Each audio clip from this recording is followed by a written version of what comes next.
शब्द। तुझे भरोसा नहीं ना, तो फिर जा अपने कमरे में जाकर देख। तेरे पलंग के नीचे तुझे तेरी माँ की हड्डियाँ मिलेंगी। प्रभात दौड़कर अपने कमरे में जाता है और अपने पलंग के नीचे देखता है।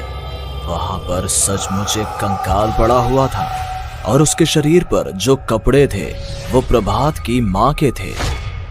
क्या बात है, आज तो आप सुबह से ही बहुत बिजी हैं। ऐसा क्या लिख रहे हैं? बस एक फैमिली की कहानी लिख रहा था। जैसे हमारी फैमिली है ना, तुम, माँ और मैं, लेकिन थोड़े अलग तरीके से, क्योंकि ये कहानी हॉरर है और इसमें जो आदमी है ना, मैंने उसकी बीवी को मार दिया है। मतलब कहानी में ऐसा लिखा है। और जानती हो, उसके बाद जो बीवी है ना, वो एक बुरी आत्मा बन जाती है। क्या बेटा, इस तरह की डरावनी कहानियां क्यों लिखता है तू? जानता है ना, हम जो सोचते हैं, जो लिखते हैं, हमारा दिमाग पूरा दिन वैसा ही होता रहता है।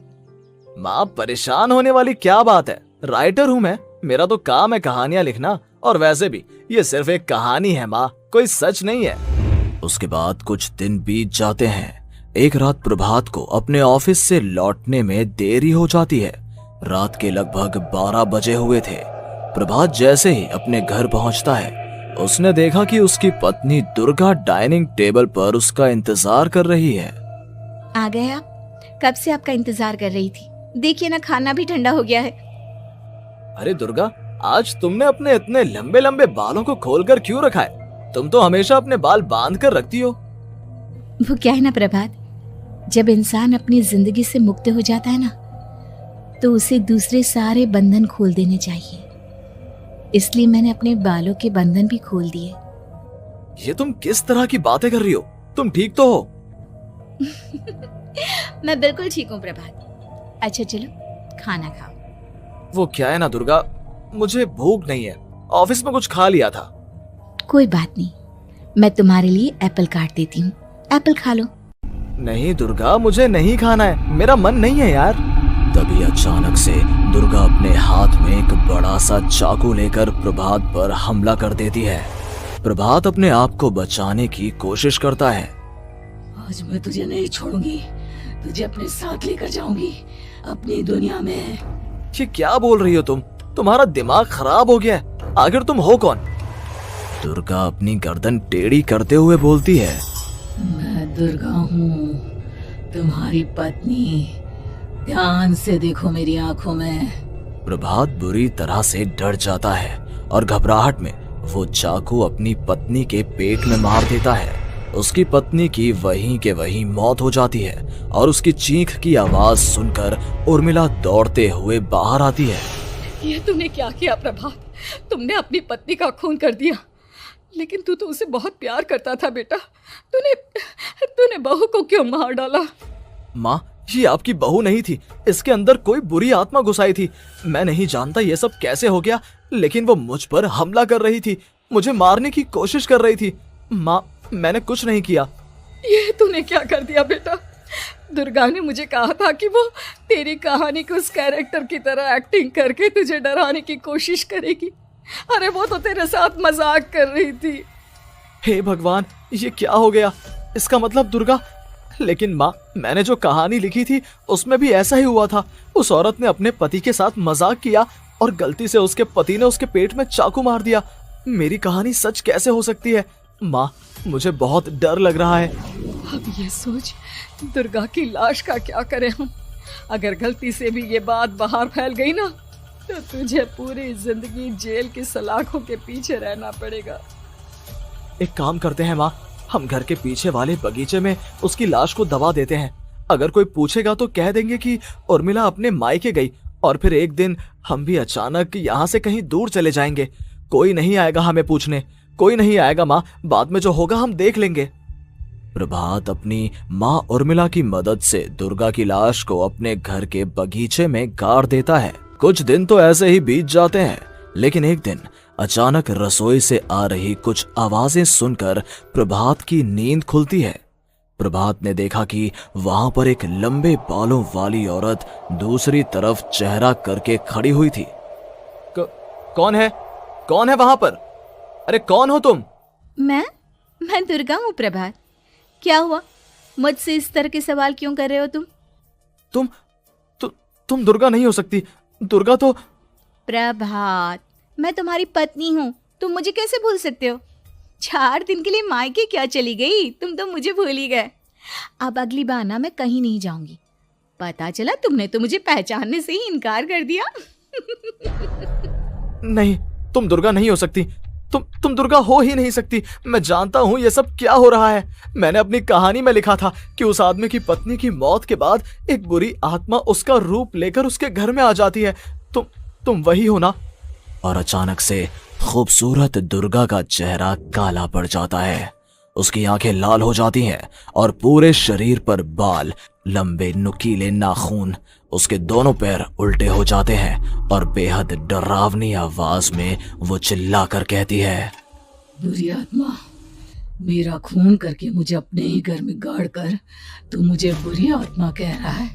मैं तुझे छोड़ूंगी नहीं। और अचानक से प्रभात के घर में बेहद डरावनी आवाजें गूंजने लगती हैं। घर में चारों तरफ बहुत सारी बुरी आत्माएं नजर आने लगती हैं। प्रभात घबरा कर अपनी माँ को आवाज देता है, माँ कहाँ है आप? जल्दी आइए माँ, देखिए ना ये सब क्या हो रहा है। प्रभात ने देखा कि अचानक से उसकी माँ कमरे से दौड़ कर आती है। क्या हुआ प्रभात? और ये लोग कौन है? इन सब की गर्दन टेढ़ी क्यों है? इनके बाल खुले हुए। हाँ प्रभात, ये सब लोग तो मुझे मरे हुए नजर आ रहे हैं। हाँ माँ, ये सब लोग मरे हुए ही हैं और ये ठीक वैसा ही हो रहा है जैसा मेरी कहानी में हुआ था। लेकिन मेरी कहानी के हिसाब से तो आप भी। अचानक से उर्मिला का रूप बदल जाता है। वो भी एक डरावने साए की तरह बन जाती है और बेहद डरावनी आवाज में चिल्ला चिल्ला कर कहती है, मर गई तेरी माँ। जानता है, कल रात जब तू सो रहा था ना, तो मैंने उसके शरीर का सारा खून पी लिया। अब बस हड्डियां बची है उसके शरीर में। नहीं, ऐसा नहीं हो सकता। ऐसा बिल्कुल नहीं हो सकता। मेरी माँ नहीं मर सकती। तुझे भरोसा नहीं ना? तो फिर जा, अपने कमरे में जाकर देख। तेरे पलंग के नीचे तुझे तेरी माँ की हड्डियां मिलेंगी। प्रभात दौड़कर अपने कमरे में जाता है और अपने पलंग के नीचे देखता है। वहां पर सचमुच एक कंकाल पड़ा हुआ था और उसके शरीर पर जो कपड़े थे वो प्रभात की माँ के थे। माँ, अब मुझे कुछ करना पड़ेगा। लेकिन मेरी कहानी में लिखा था कि माँ की मौत मेरे हाथों से होगी, पर माँ तो पहले ही मर चुकी है और वो बुरी आत्मा मुझे भी मार देगी। नहीं, इससे पहले कि वो मुझे कुछ करे, मुझे उसका काम खत्म करना होगा। प्रभात अपने हाथ में बड़ा सा चाकू लेकर उस बुरी आत्मा पर हमला कर देता है जिसने प्रभात की माँ का रूप लिया हुआ था, और अगले ही पल वो नीचे गिर जाती है और उसके शरीर से खून बहने लगता है। ऐसा नहीं हो सकता। एक बुरी आत्मा के शरीर में तो खून होता ही नहीं है। तो क्या सच में मैंने अपनी माँ को मार दिया? लेकिन अभी कुछ देर पहले तो फिर वो कंकाल किसका है? और ये कौन है? मैं पागल हो जाऊंगा। और अपनी माँ की लाश, इसका मैं क्या करूं? लोग पूछेंगे तो मैं क्या जवाब दूंगा? तभी वहां पर दुर्गा का रूप लेकर जो आत्मा थी उसने प्रभात से कहा, गाड़ दे अपनी माँ को ले जाकर उसी जगह जहाँ तूने मेरा खून करके मुझे गाड़ दिया था। चला जा। घबराया हुआ प्रभात पागलों की तरह अपनी माँ की लाश को लेकर बगीचे में गाड़ देता है। प्रभात की हालत पागलों जैसी हो जाती है। वो अपने आप को अपने घर में बंद कर लेता है। कहानी के हिसाब से तो आगे ये हुआ था कि कहानी लिखने वाले ने उन बुरी आत्माओं से डरकर आत्महत्या कर ली थी। तो क्या मैं भी मर जाऊंगा? क्या मैं भी आत्महत्या कर लूंगा? एक काम करता हूँ, मैं अपनी कहानी का अंत बदल देता हूँ। हाँ, ये मैंने पहले क्यों नहीं सोचा।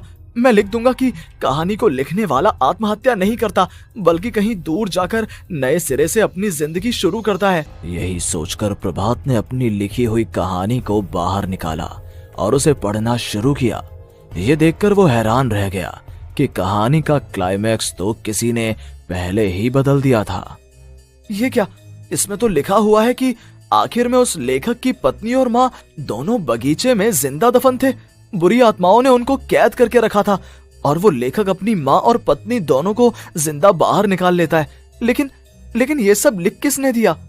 प्रभात दौड़कर बगीचे में जाता है और वहां पर खुदाई करना शुरू कर देता है। प्रभात देखता है कि वहां पर लकड़ी के 2 बड़े संदूक हैं और उनके अंदर से आवाजें आ रही हैं।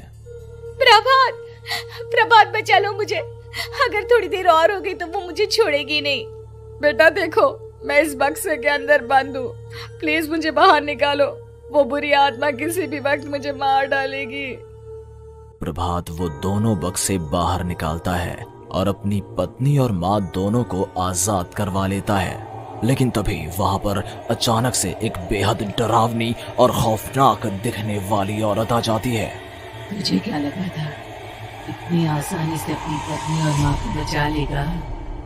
बस 5 मिनट और उसके बाद अमावस का चांद आसमान में आने ही वाला है। लेकिन तूने इन दोनों को बाहर निकाल लिया, अब तुझे मरना होगा। नहीं, मैं जानता हूँ मैं नहीं मरूंगा, और अब आगे क्या करना है ये भी मुझे पता है। प्रभात, ये बहुत खतरनाक है, हमें मार डालेगी। प्रभात, चलो यहाँ से। नहीं दुर्गा, अब मुझे अच्छी तरह से पता चल चुका है कि इस बुरी आत्मा से हम कैसे पीछा छुड़वा सकते हैं। और इतना कहकर प्रभात अपने हाथ में पकड़ी हुई सिंदूर की थैली उस बुरी आत्मा के ऊपर उछाल देता है। कुछ ही देर में वो जमीन पर गिरकर राख में बदल जाती है। ये सब क्या हो रहा था बेटा? ये सब तुम्हारी लिखी हुई इस कहानी की वजह से हुआ है ना? नहीं माँ, पहले मुझे भी ऐसा ही लगा, लेकिन बाद में पता चला कि बरसों पहले हमारे इस बगीचे की जमीन के अंदर किसी को जिंदा गाड़ दिया गया था और बस उसी औरत की आत्मा हमें परेशान कर रही थी। उसी ने मेरे शब्दों में जान डालकर उस कहानी को जिंदा कर दिया था। मुझे माफ कर दो प्रभात, मैंने आपकी कहानी के साथ छेड़छाड़ की थी और उसे बदल दिया था। माफी मांगने की जरूरत नहीं है दुर्गा, तुम्हारे उस बदलाव की वजह से ही आज हम सब जिंदा हैं, क्योंकि आखिर में कहानी में वो हुआ जो तुमने लिखा था।